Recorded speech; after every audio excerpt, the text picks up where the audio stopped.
دعوت اسلامی کی قیوم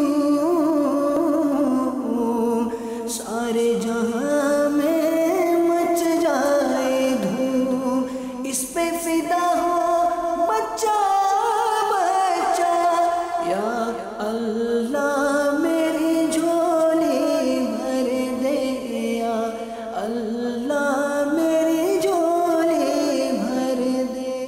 کسی بزرگ کے خواب میں سیدنا حسن بن ذکوان علیہ رحمۃ الرحمن کو ان کی وفات کے 1 سال بعد خواب میں دیکھا تو پوچھا کون سی قبریں زیادہ روشن ہیں؟ تو انہوں نے فرمایا دنیا میں مصیبت اٹھانے والوں کی۔ ہر حال میں اللہ تبارک و تعالی کا شکر ادا کیجئے اور یہ اپنا ذہن بنائے کہ میں تو سخت ترین مجرم ہونے کے سبب شدید سخت عذاب کا حقدار ہوں، مجھ پر آئے گی مصیبت، اگر یہ میرے گناہوں کی سزا ہے تو میں تو بہت ہی سستا چھوٹ رہا ہوں۔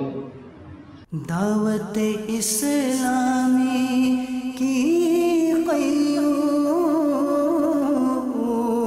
سارے جہاں میں مچ جائے دھوم، اس پہ فدا ہو بچہ بچہ، یا اللہ میری جھولی بھر دے، یا اللہ میری جھولی بھر دے، یا اللہ میری جھولی بھر دے، یا اللہ میری جھولی بھر دے۔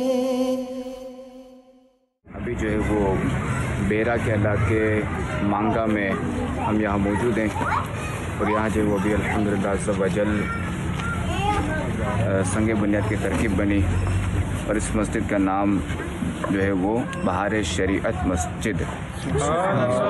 دعا کرتے ہیں کہ یا اللہ عز و جل یہاں جلد از جلد و باخرافیت عالی شان مسجد تعمیر ہو جائے، یہاں سے خوب فیضان قرآن عام ہو، فیضان حدیث عام ہو، فیضان علم عام ہو، یہاں کے لوگ اس مسجد سے مستفیض ہوں، یہاں سے خوب فائدہ اٹھائیں۔ اے مولا اسلام کا بول بالا فرما، اے مالک و مولا اسلام کا بول بالا فرما، دشمنان اسلام کو ہدایت عطا فرما۔ اے مولا ہمارے ماں باپ کی اور ساری امت کی مغفرت فرما۔ اے اللہ عز و جل اس جگہ کے سلسلے میں جس نے جس طرح سے تعاون کیا ان کا تعاون قبول فرما، ان کے رزق میں برکت دے، ان کے مال میں برکت دے۔